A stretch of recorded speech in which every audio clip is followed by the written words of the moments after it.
He was in the drafted into the Wehrmacht, which was the German army. He in turn became a member of the Bar Association in Germany. Passed the bar at probably its highest level. That's correct. Had an opportunity to come to the University of Cincinnati, and there he learned that perhaps there were two views to the story. And from there, came back to Germany, came back to the University of Cincinnati. There he fell in love, got married, stayed in the United States. The war starts. He becomes an enemy, part of the enemy alien statute, has a hearing. And then the rest of you guys can talk about it. But he ultimately becomes drafted, Battle of Bulge, U.S. Army. Part of Judge Jackson's staff, interviewed Hermann Goering during the course of his life, had a chance to see Hitler up close and personal. Opportunity on several occasions to be up close and fairly personal with Adolf Hitler. Could you describe him? As you close your eyes and you see that experience, what do you see? Well, I see a lot. The first time that I saw Hitler was on probably February the 1st or so, when I was a student at the University of Berlin, and next to the University of Berlin was located the tomb of the unknown soldier. And the moment Hitler was appointed chancellor, there came something which was a routine, because there had been a continuous change of government. No government during the last 2 or 3 years in Germany lasted more than roughly 6 months. During these 6 months, they made an attempt under an emergency regulation to get a workable government which would enable the chancellor to appoint a cabinet which ultimately would be approved by parliament. But the country was deadlocked by a majority that was produced by the Nazis and the communists. And they voted after 6 months, no. So new elections were written out. We went again, voted for somebody, and ultimately on January 30th, 1933, Hitler had been appointed. And with that, of course, came the first opportunity for having a cabinet that instantly was approved. Yeah. And now Hitler received the foreign dignitaries that came and wanted to look him over. And the first thing that always took place at these occasions, the moment the man had arrived in Berlin and, let us say, spent the first night there, the next morning he would go to the tomb, or would be escorted to the tomb of the unknown soldier and by Hitler, and put down a wreath, which was a formality, which is the same as it is in the United States, where they go to the other side of the river of the Potomac, you know. And so at the very first time, the man who came was Stojadinovic. Stojadinovic was the foreign secretary of Yugoslavia, the smallest nation that had this. And here I saw Hitler for the first time. And Hitler, I saw him after the parade was over. They brought up almost a battalion with goose-stepping, extra fine troops and band and everything, and they marched past, and then he walked past us, the students at the university, and went to his car with his entourage. And he himself was a man astonishingly small by my standards. I was at the time 6'1", and I would say he was probably not more than 5'6" or 7". Astonishingly enough, for a man who demanded a racial preference, namely blonde, blue eyes, none of that. He had dark hair, maybe as dark as yours. I cannot refer to my own, it doesn't fit. But he had dark hair. He had a shallow face. I mean, it was not an interesting face. It looked as if he didn't get enough exposure to the sun. And he was, of course, very simple dressed. He didn't different from Goering, who was always with him and always with a new uniform, because first he appeared in the uniform of a field marshal, and then he was a hunter, and I mean had wonderful uniforms all the time. But Hitler himself was a very unimpressive person when you saw him as a normal person. But very soon thereafter, namely by the time all of Germany was already coordinated, I went to the biggest show that he had put on, and that was his appearance before the nation at the Tempelhof Airfield on May 1st, which was the day for the German labor, where he appeared, and I had bought, along with some friends, tickets at 5 marks apiece on an airfield where over 1 million people were waiting to hear him speak. And he gave a presentation about the future of Germany that was utterly fascinating. It was brilliant in its concept and brilliance in the way it was presented, but it took a long time for him to get it all across, because Hitler rarely spoke for less than 3 hours. It was kind of strenuous. But what he said was impressive. I mean, there was no question about it. He started out not by saying, I am going to conquer the world or anything like that. He was by far too smart for that. But he said, you know, our greatest problem in Germany today is unemployment. And I am going to change that right now. We have set into motion already a building program, a gigantic building program that will produce for Germany something that no country in Europe has, namely a perfect road net for automobile traffic. And we are going to call this net the Autobahn. That is the first time that we heard the word the Autobahn. And he said that is not all. It will take us everywhere in Germany. We did not realize, of course, at that time that he was already thinking about conquest of Europe, because it could enable him to move armies over the most fabulous road nets that existed in Europe. But he said, in addition to that, we have already engaged the best automobile designer in Germany named Porsche, and he has designed for us an automobile that every one of you will be able to afford. And this car will be known as the Volkswagen, or for short the VW. Now I'll tell you, the applause was gigantic. It was unbelievable. And the next thing he said, now the next thing that is important for us, we are no longer going to pay any reparations to the Allies. That is over with. Well, imagine that we applauded. We thought this was terrific.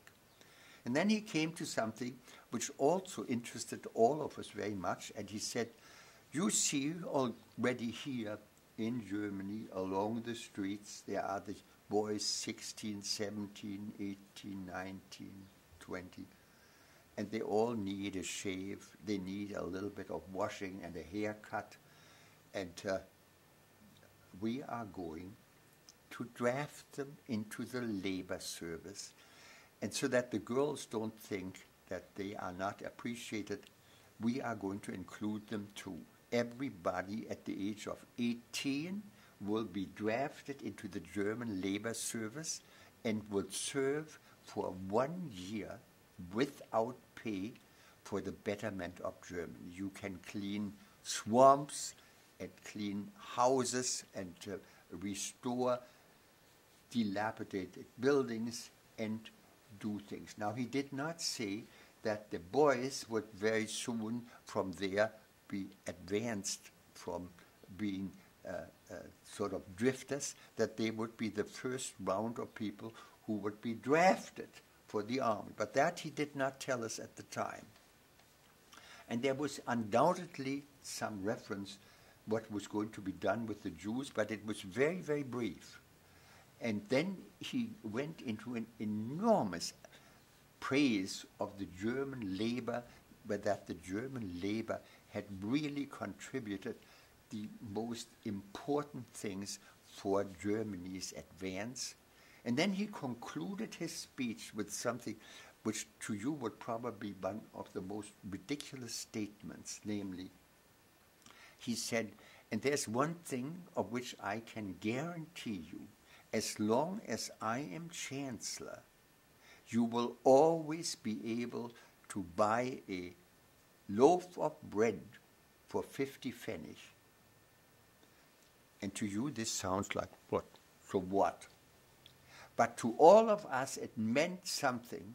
There will never be an inflation such as we had lived through when you had a wheelbarrow full of money and you couldn't buy more than maybe 1 or 2 rolls of bread. So this made a tremendous impact on all of us. But the real impact of that first day of May, where Hitler had praised the German labor force, came on the 2nd of May, when there was announced that all labor unions had been liquidated and had been converted into the German labor force, which would no longer have the right to strike and would be under the complete control of the party and one of the men who was ultimately indicted at the Nuremberg trials, and his name was Robert Ley. Have I answered it? You've answered very well. However, I'd like you to take it one step further, because last night you were talking about the influence of the music. Yeah. Now, during all of this, let me say this, that Hitler was a superb planner of popular entertainment, and he was assisted probably by the most gifted in this area, and that was Joseph Goebbels. And so everything was interlaced with music. Yeah, when he took a pause and so on, there would be some doing the thing on May 1st. Suddenly we heard a sort of a rattling in the air, and we looked up, and there was the Zeppelin, and the Zeppelin flew over us, and so we had to watch this for half an hour, and then Hitler would go on, and there would be music, you know, and always wonderful music, and the music had brought national tunes that were famous, war songs of the First World War. There were parts of Wagner was very, very popular. All of this would be always put into it and increase the tension and the excitement. The use of music as a political tool was developed during the time of Hitler. He did this, and he was very much impressed with music. He listened to music very much, and Goebbels was a fabulous man in terms of, I saw him, the last time I saw Hitler was in the spring. It must have been in April, either March or April of 1938. Hitler had just taken over Austria, and I was working at the time as a law clerk in a bank in Berlin. And when I came in that morning, suddenly there was an announcement, put your coats on, we are going to march over and form in groups or rows of 4, and we are going to march from our bank to the Chancellery, where there will be a reception for the Führer.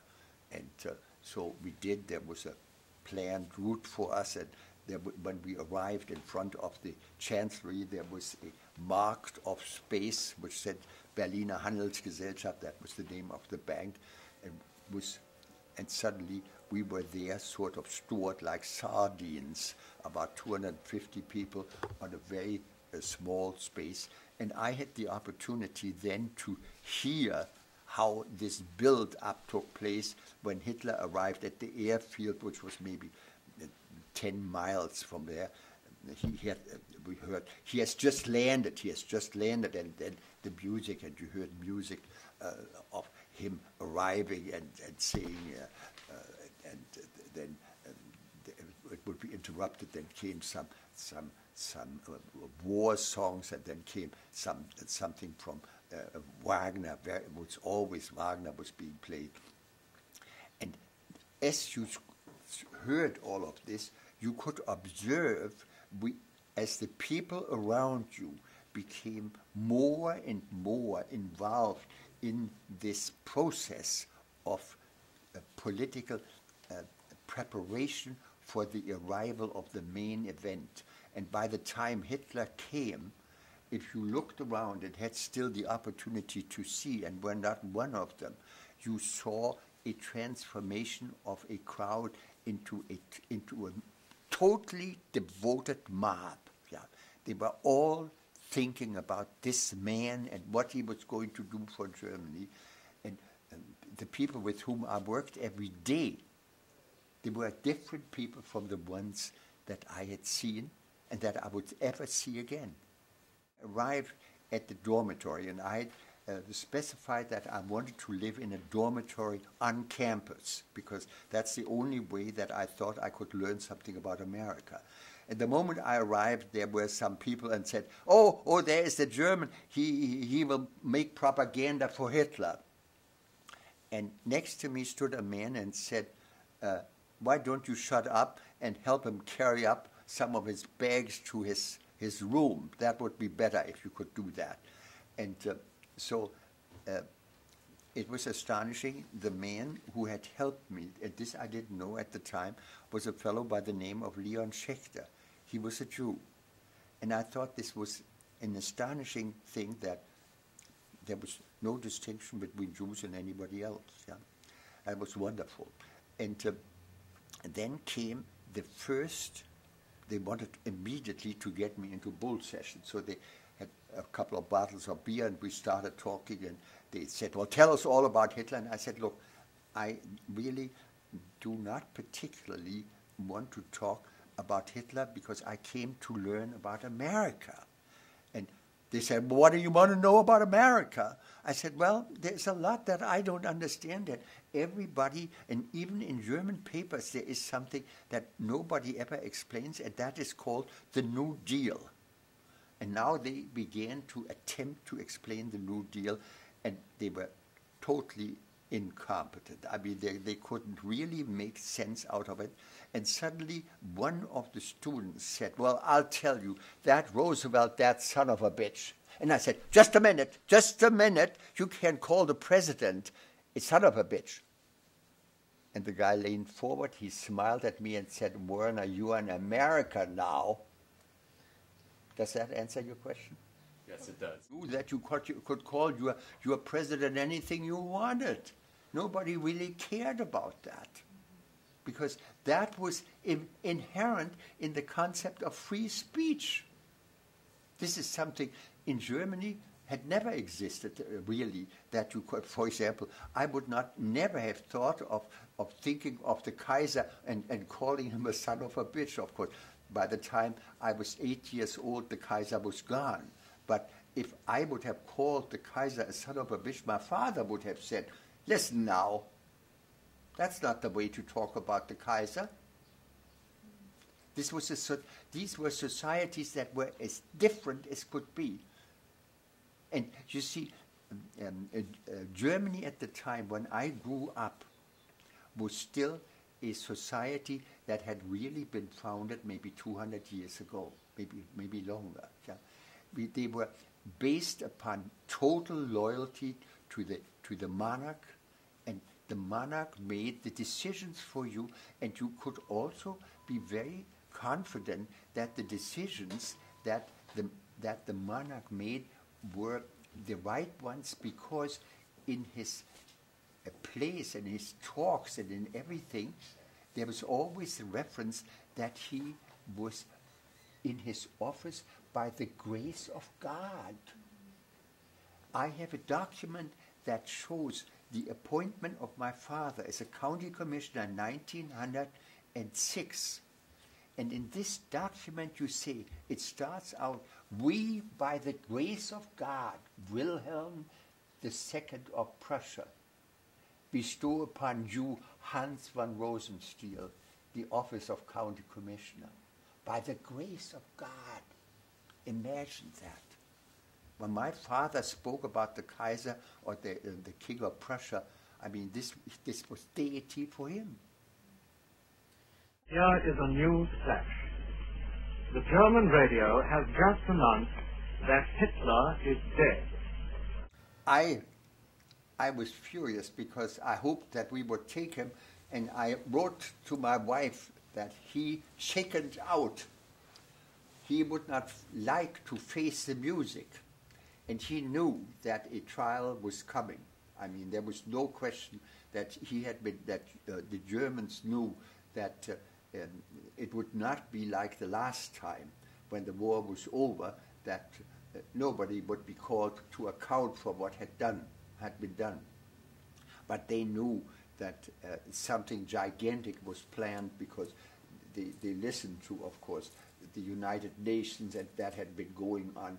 There was no shortage of information for Hitler. He knew all of this, and instead of facing it and saying, I will account for what I have done, and if you have to hang me, you will hang me. But it was easier to take a pistol and shoot himself. Did many of your comrades in the U.S. Army ask you about your impressions of Hitler? Oh, yes. It provided for me very often wonderful opportunity, because instead of KP, they were nice to me. So on the first day after I had gotten my identification paper, and I have that instrument of, I will show it to you later.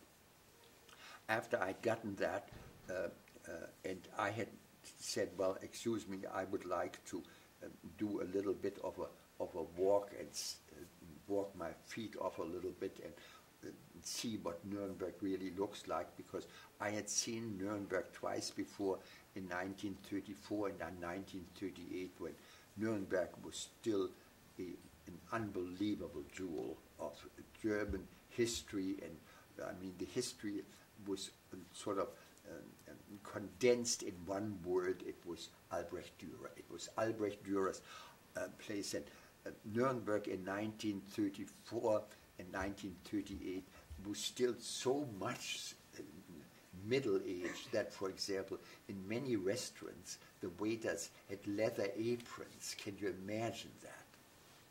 Well, I walked back, and I was billeted in for the first 4 days in the Grand Hotel. And the Grand Hotel was the hotel in Nuremberg, very near to the railway station, and a tremendous, I think, 4 or 5 story building, and it had suffered, I think, 2 direct hits that had cut right through the building, and that was being rebuilt, but the 2 parts of the hotel were still functioning. Whitney Harris, and Whitney Harris is in a Navy uniform, and he sits next to me, and he says, you talk with a marked accent. I said, well, I come naturally by that, because I was born in Germany. He said, were born in Germany, and you speak German fluently. Yeah, I see. It's the only language that I speak without an accent. Oh, he said, isn't that something? And he said, you know, I'm having one hell of a time. I've been assigned the job of writing the brief against the Gestapo and the SD. And I am so mixed up, and I am so nervous, because I cannot really get through all of this gibberish of the Nazi records. because I know, and we know, that the Nazis killed Jews by the thousands, and there is never any reference to gassing, shooting, hanging, killing, whatever, burning. There is only one thing, and that is the word resettlement. I said, well, that was the common name for the Nazis. They did not want to say that they committed the crime of killing or burning, or they called it resettlement.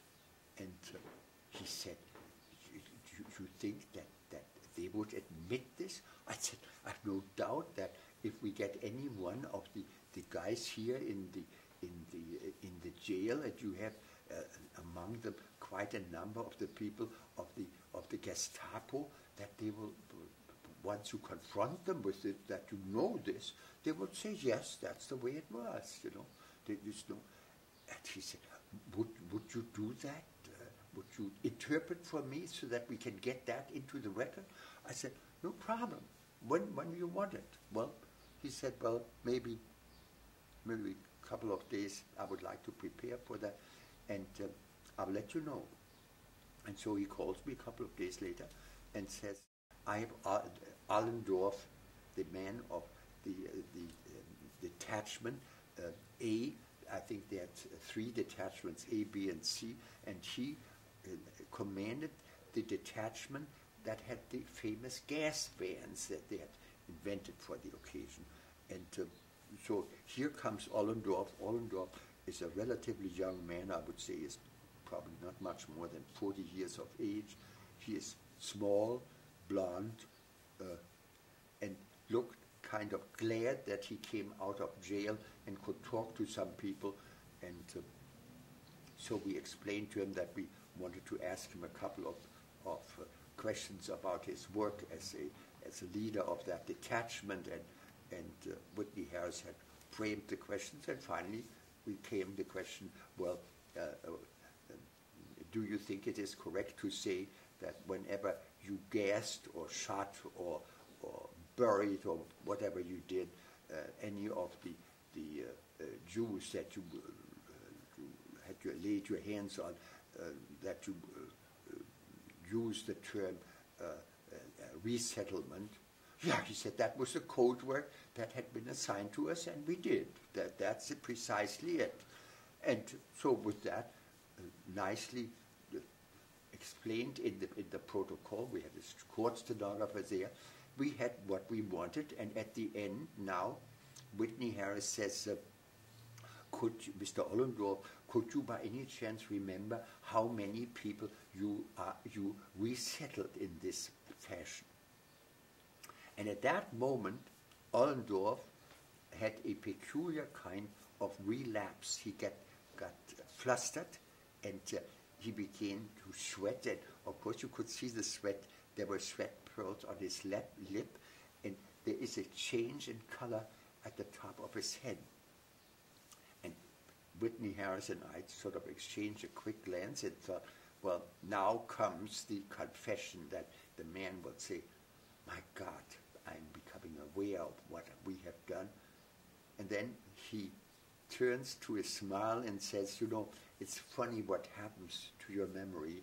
I can't remember whether it was 90,000 or 190,000. Jeez. What was your reaction when you had to interpret that? Well, I had seen concentration camps. There wasn't much that would surprise me anymore at that time, because you see, I had seen, for example, when I was in Wiesbaden.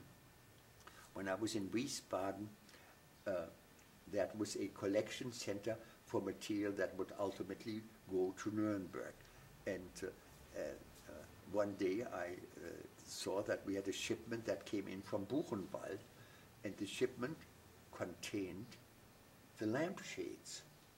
I mean, the lampshades, when there was the wife of the concentration camp manager, Koch, and Ilse Koch had a an idea that it would be wonderful to, whenever some men came in with tremendous tattoos, to have them poisoned and then skinned and made lampshades out of it. And her whole apartment was nicely furnished with lampshades of human skin.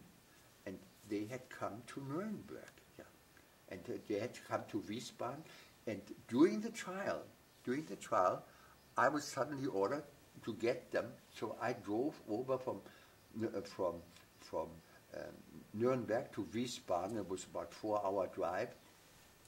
And said, I had an order and said, give me the shades, the lamp shades, and give me also George. George was the head of a Polish war prisoner whom they had killed, and they had shrunk his head like the Fiji island men used to do with missionaries, you know. And the Germans wanted to see whether they could do this too. And here you could clearly distinguish the facial characteristics of that Polish man. It was known as George. There was a nice wooden circle on which it was mounted. And I came there with my Jeep and said, here's the orders, please give it to me. And they took 2 big paper bags and put the stuff in, and I put them next to me in my Jeep and drove off to Nuremberg. And I was kind of shocked about it didn't, I mean, I was like a mailman. Yeah, I'd seen so much, I had read so much, I'd witnessed, I had been present when we buried 150 half-decayed bodies that we had brought from a concentration camp. I didn't need any more telling me what war was. There were very few people at Nuremberg who had been during the war and had been on the fighting front. And so there was very little that was going to get to me anymore. Well, in a word, he became the hero of my life. I heard him speak at the first meeting at the Waldorf Astoria.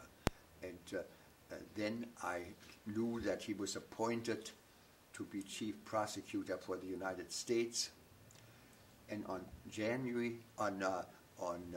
September 20th, I arrived in Nuremberg. And on the very first day, I saw him walk into the Palace of Justice. And he had a sort of a gray overcoat.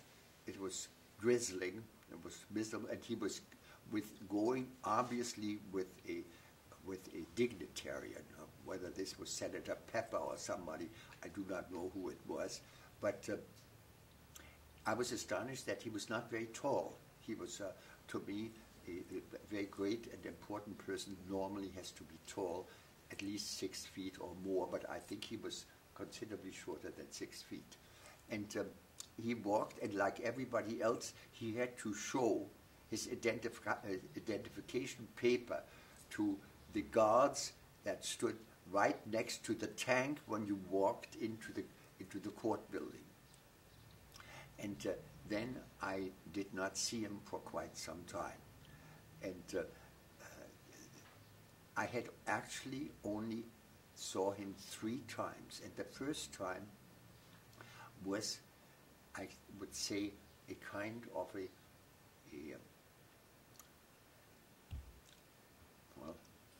manipulated meeting.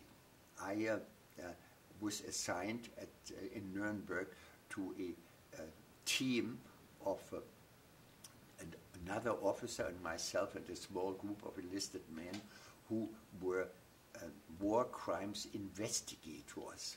And we had special passes so that we could go every place. We could talk to everybody we wanted. For example, if I wanted to talk to Goering, I could arrange immediately for an interview with Goering, or I could talk to some people from the Gestapo. These passports were wonderful.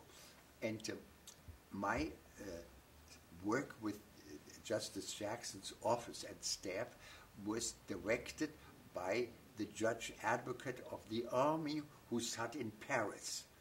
And he had established a contact between Justice Jackson and the judge advocate.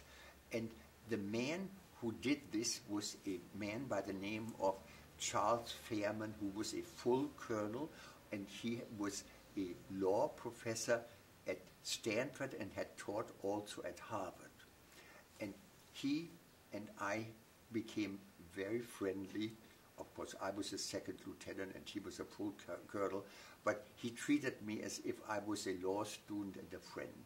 And he was invited by Justice Jackson to come to a dinner party that Justice Jackson gave. And at the last moment, he called his office and his secretary in Nuremberg to take care of his affairs in Nuremberg was a woman by the name of Peggy Brown.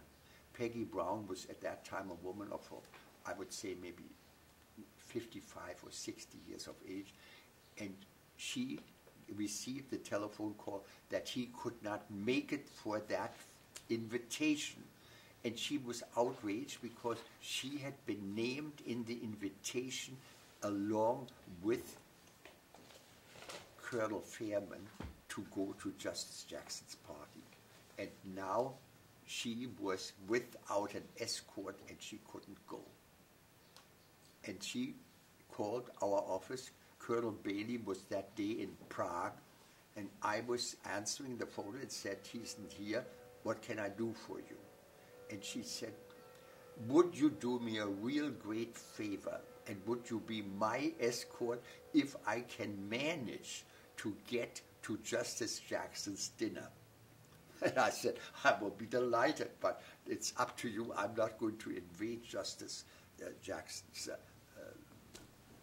area because I'm only a second lieutenant. There's probably no second lieutenant has ever shown his face in his office." But she said, I'll take care of that. And she telephones Justice Jackson's secretary and calls me back and said, "We are on." And so the two of us appeared there, and it's very nice. We say hello to Justice Jackson, a long line, shake hands, and there's an enormous groaning board, I can tell you, nothing that we had ever seen before. And the moment the eating is over, all the women went to one room and all the men went to the other. Justice Jackson had withdrawn from the thing. And in the room in which I was, there were primarily officers, and some of them were even people who had been soldiers in the war. And among them was Colonel Andrus. And the drinking was very intensive. And we were pretty well liquored up, and I remember standing in this group, and there was a circle of men that held itself up by stretching their arms, and there was this circle, and so nobody could fall down.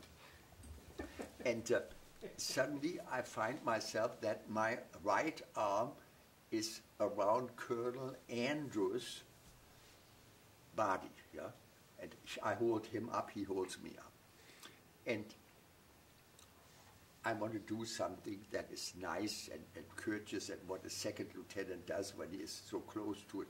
I say, Colonel Andrus, you are certainly a remarkable man, I say to him. And he looks at me out of his bloodshot eyes and says, "Ugh."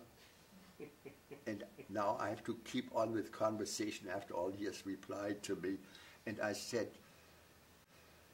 "You know, Colonel Andrus, you have under your jurisdiction the greatest assembly of managerial talent that has ever been in the hand of one man." And I meant to relate to him that he was in charge of 1,200 men who were confined in his jail. And what do you think was his answer? His answer was, A bunch of jerks. That's what they are. And of course, this was the attitude of a man who had never been exposed to some of the most vicious, difficult people that ever populated this earth. I mean, they were like snakes that bit you and killed you at pleasure.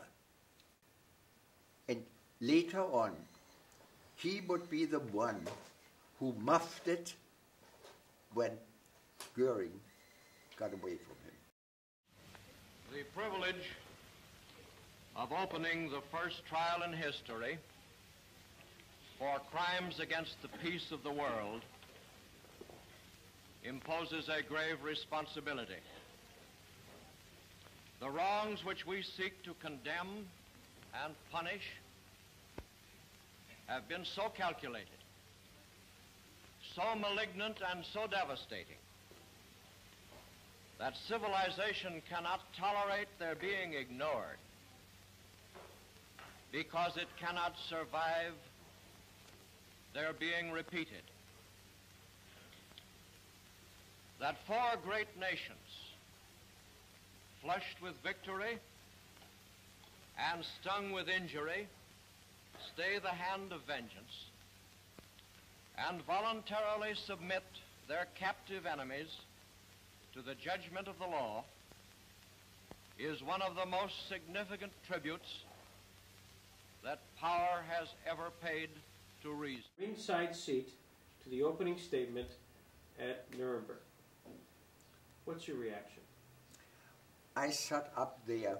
I had a ticket for the VIP lodge, and I saw Justice Jackson there, and I thought this was the greatest speech that I had ever heard in my life. It was as if I had been at Gettysburg.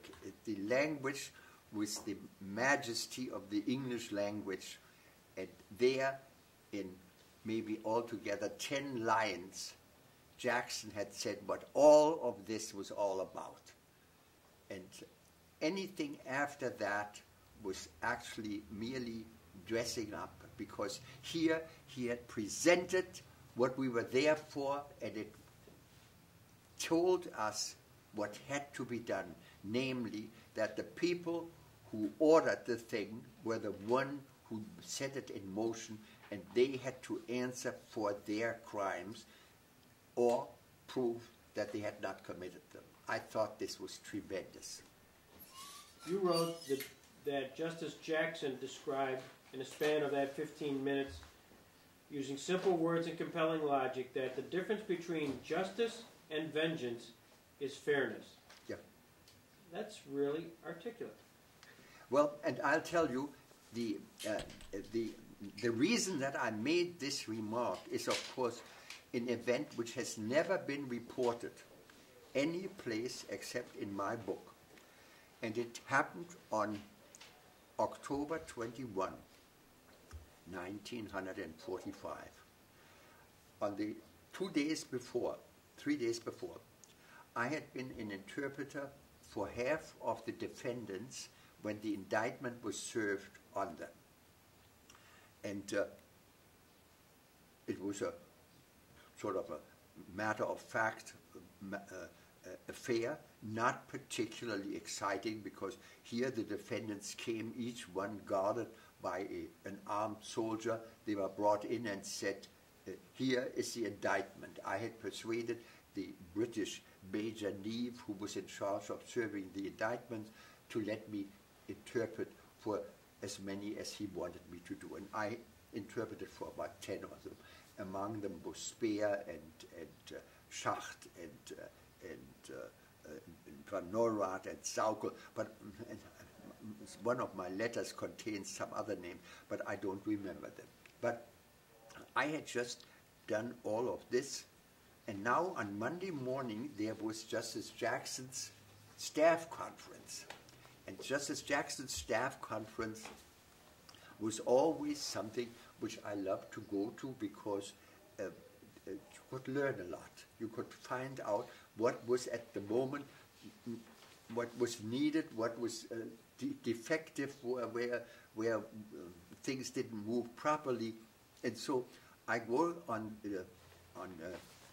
October 21, I go to Justice Jackson's staff conference, and I sit there along with probably about 100 or 125 staff members.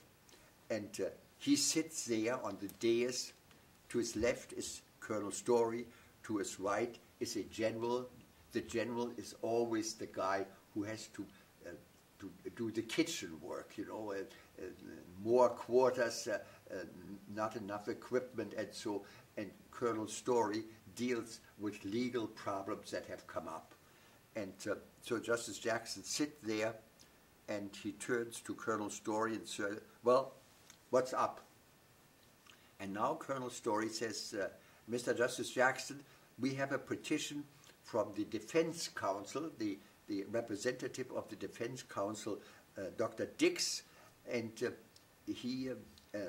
they are complaining that the defendants have all been receiving the indictment in English and German, but only for the 22 defendants, one stack of all the documents that support the indictment. And they feel that each one of them must have the complete set of documents. And Justice Jackson sits there for a moment and then says to Colonel Story, well, Colonel Story, what do you think we should do? And Colonel Story now says, Mr. Justice Jackson, I think we should ignore it because we are going to hang most of them anyway, and I don't think it really makes a lot of difference. So I would ignore it. And I do not know what at that very moment moved me to raise my hand, get up and say, Mr. Justice Jackson, I completely agree with what Colonel Story says, that ultimately the majority of these men will be convicted and many of them will be hanged. But I'm quite sure that we will not hang any of the defense counsel, and they will be the ones who will determine whether the defendants received a fair trial or not. There was absolute silence for a moment, and then Justice Jackson turns to the right and says the following, Colonel Story, will you please call General Clay and tell him to send at once 2 companies of printers with all the equipment necessary to produce for the defendants the materials that they must have. Then there is a moment, pause, and Justice Jackson, who has no idea who I am, says, Lieutenant, you made such a fervent plea for the defense counsel. I would like you to go over to the defense counsel's offices and tell them what we have decided, and tell them that by the end of the week they will have the documents that they must have. I got up, walked out, went over there, and did what Justice Jackson told me. What was the reaction of the defense counsel? Well, they were absolutely, they didn't say anything, because here I came as the representative of the court and told them. Astonishingly, they saw that I spoke German as well as they did. And of course, one of them began to look at me with ever greater intensity, and finally he got up and said, Lieutenant, is it possible that we have met before? I said, yes.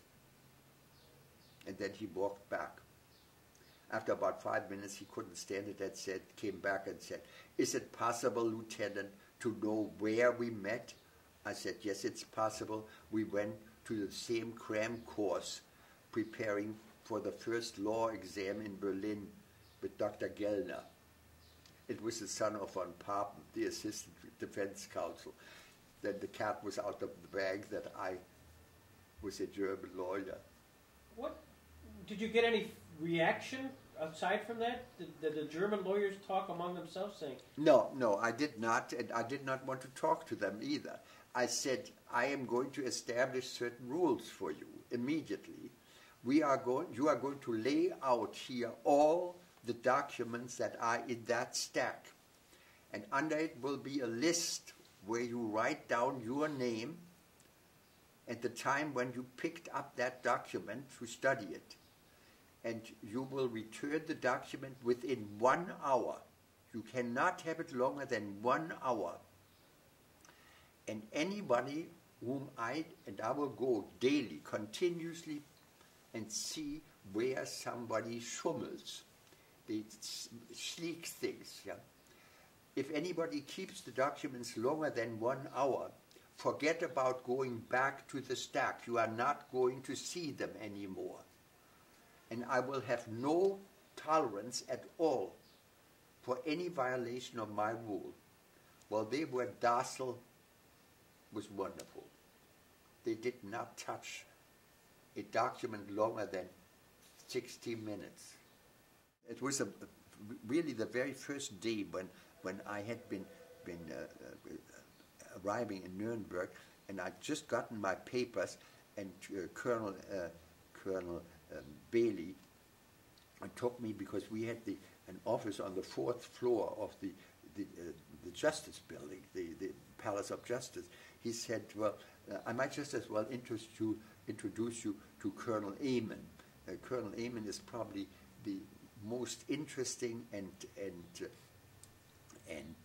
competent kind of man on Justice Jackson's staff. And I said, oh, I know all about Colonel Amon, because while I was a law student in New York, he was district attorney under Dewey, and he had finally hunted down Dutch Schultz, who ran that enterprise known as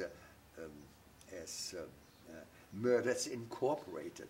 And so I was introduced to him, and he said, well, Lieutenant, I noticed a marked German accent, and I said, you are quite correct, and I am very pleased to meet you, because I was a law student when you were a very famous man in New York, and of course a little bit of praise goes a long way, even with very famous people. And so he said, you know, how good is your English? I said, my English is totally adequate. Well, he said, would you do me a favor, and would you interpret for me? I have an opportunity tomorrow morning to interview Hermann Goering again, but my normal interpreter is a kid by the name of Sonnenfeld, and he is a refugee, very bright, totally reliable, and so. But Goering rattles him. Goering rattles him every time, and it's a nuisance, because then we have to find another interpreter, and it's time consuming, and it irritates me, and it irritates Sonnenfeld that I don't want him in this case. Would you do it? I said, sure. Look, I came, and the topic, and of course it was wonderful to deal with a man like Colonel Amon, because Colonel Amon was a cross-examiner to perfection. And I asked the Colonel, what is the secret of your great success? He says, it's a very simple one. I asked only a question for which I know the answer. I do not ask, do not search. It's a waste of time. He is going to befuddle the issue. I know precisely what his answers, and I will say, no, that is not the truth that you are telling me, Mr. Goering. I have it here, and I would like to show you what you said last time. Yeah. And Goering did not play with Amon. He knew, but very few people were aware how bright Goering was. The actual substance of the interview dealt with the loot? It was a loot. I mean, they had brought in from from the New York Metropolitan Museum.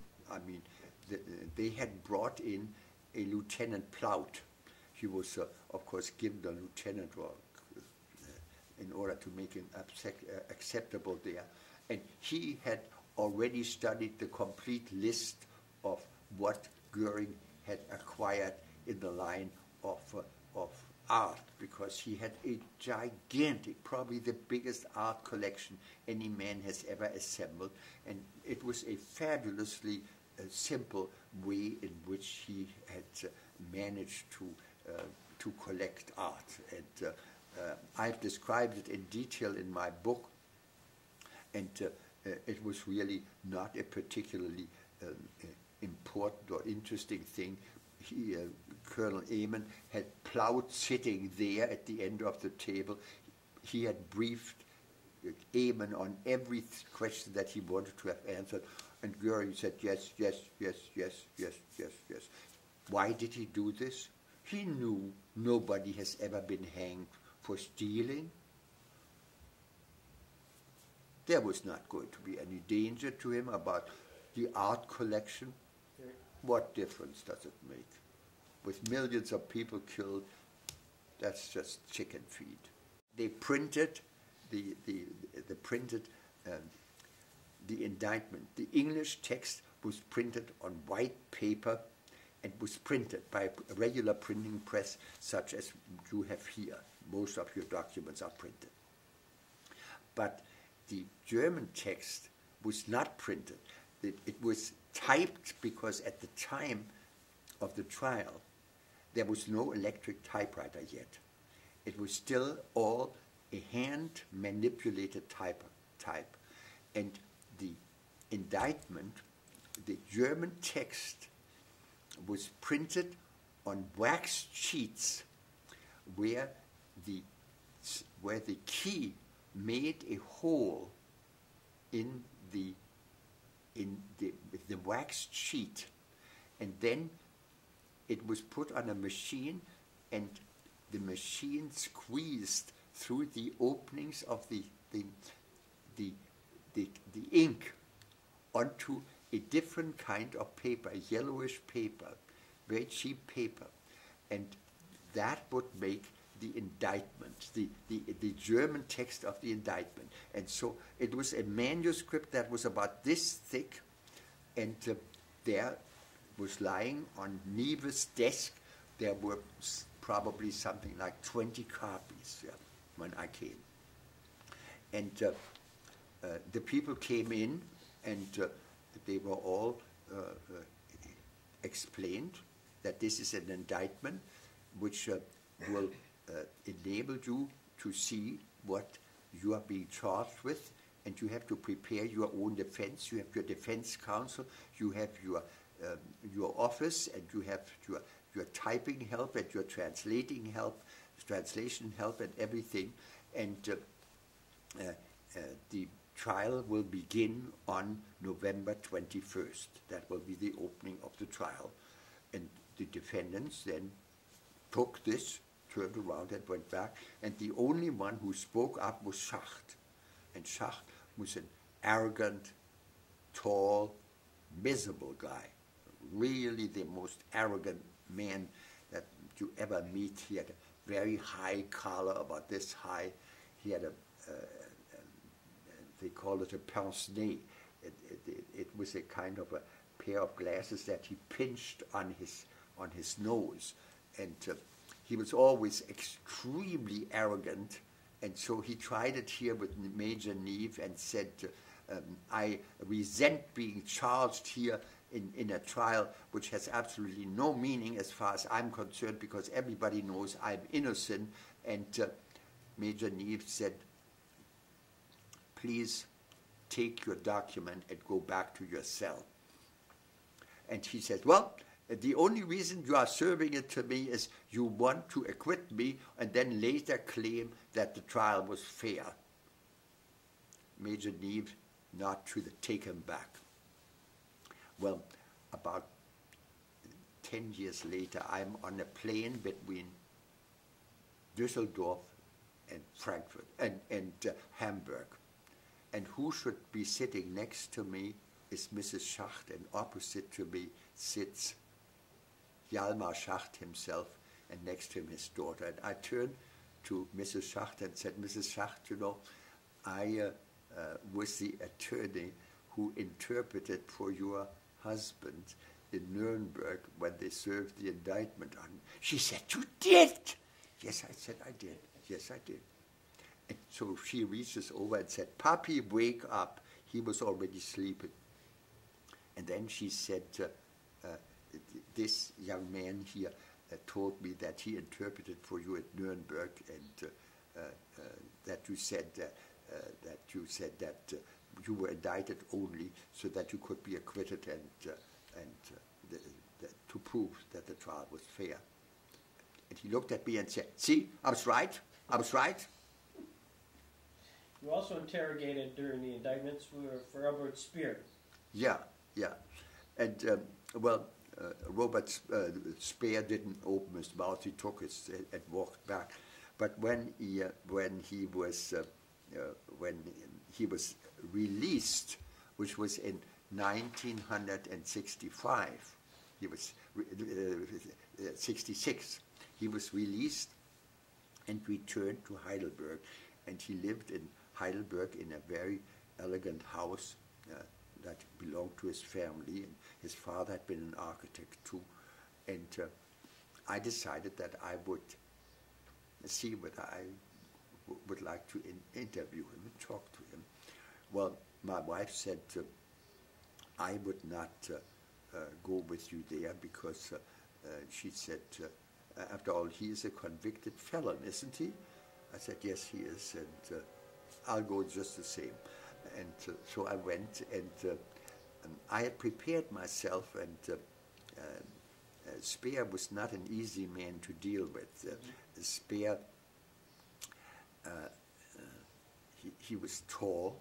He was taller than I was. He had remarkably small feet and wonderfully elegant hands. He had the hands of a man who had always, he'd never done any manual work, yeah, but he had elegant long hands, very well manicured. So did, curiously enough, Goering too, had very interesting hands. But I wanted to ask Speer a question that has always bothered me. How did highly intelligent people deal with a man like Hitler when Hitler was not on stage, when he was in normal life?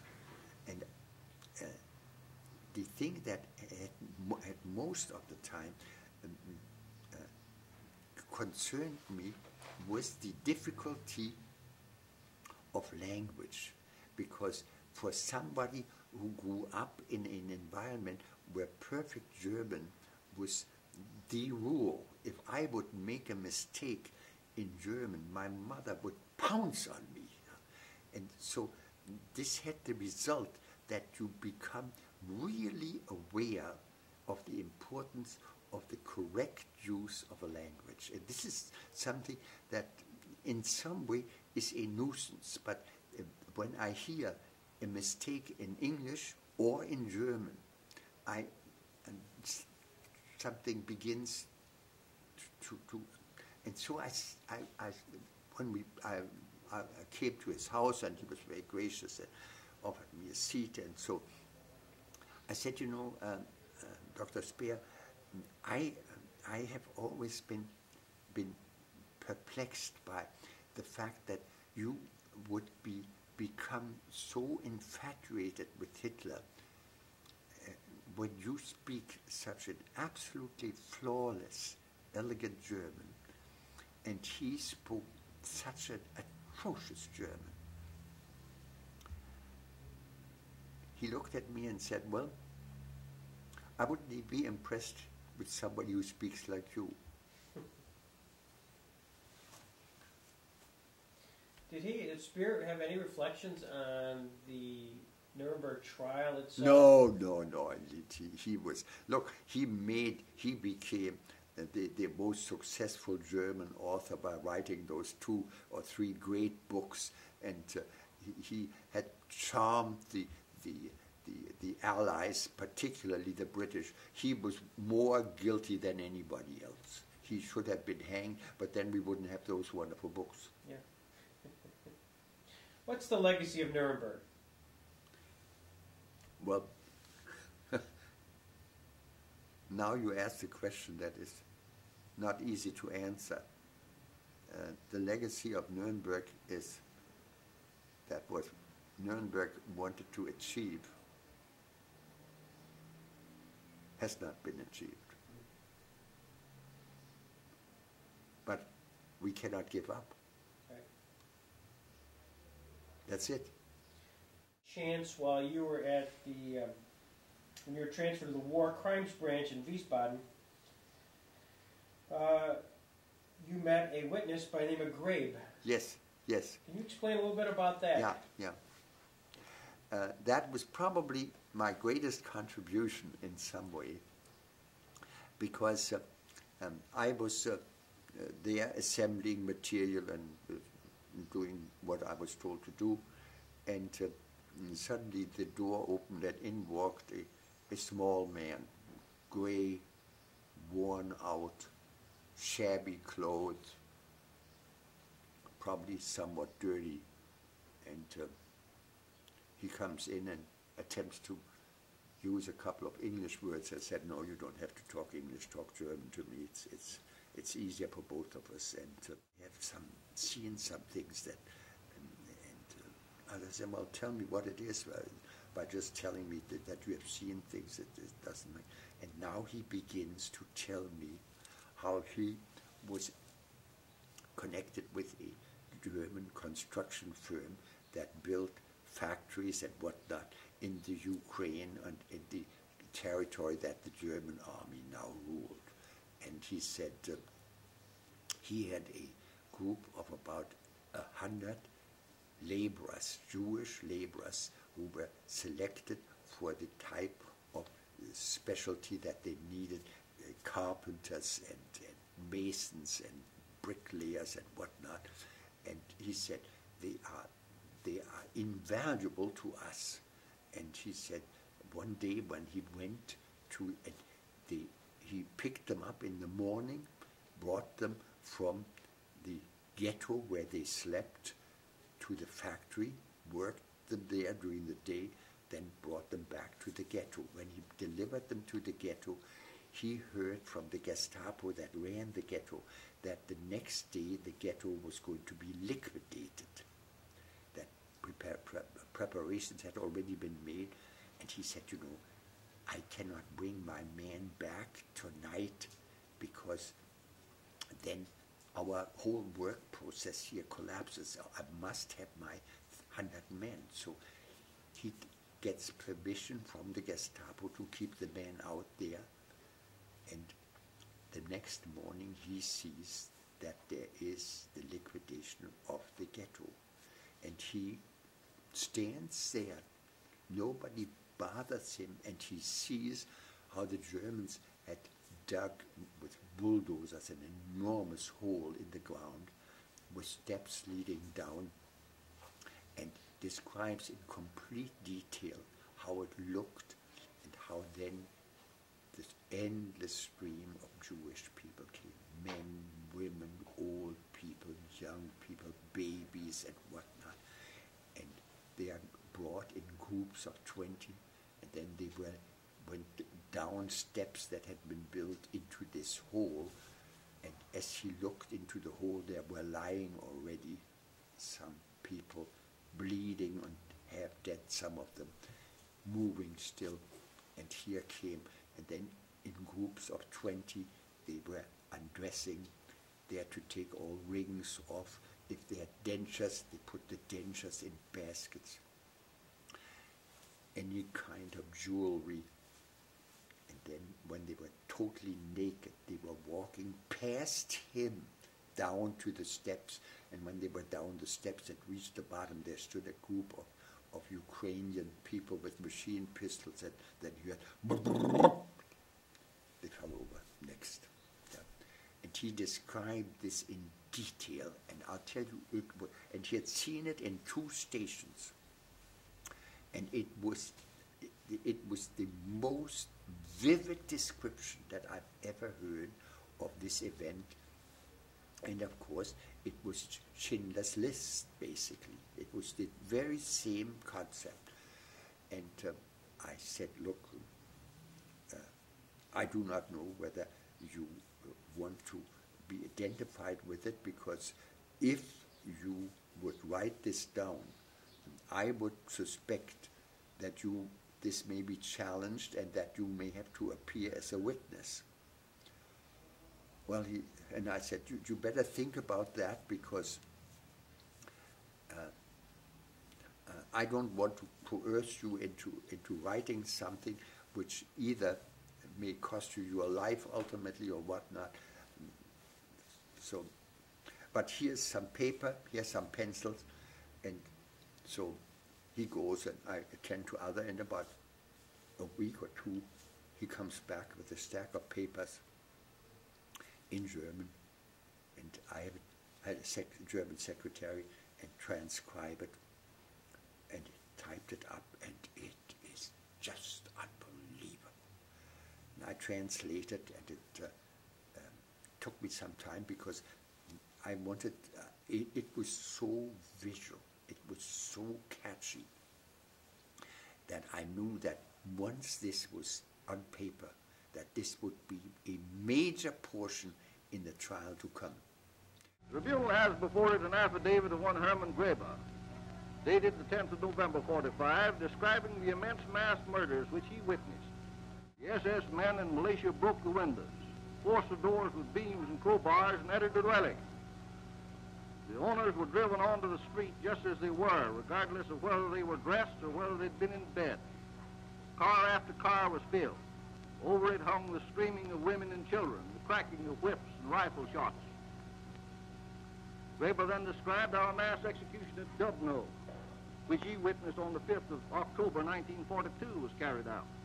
Suddenly he shows up again and says, do you think that there is a chance of my getting a visa to immigrate to America, because I cannot stand living here anymore, and I'm also afraid for my life?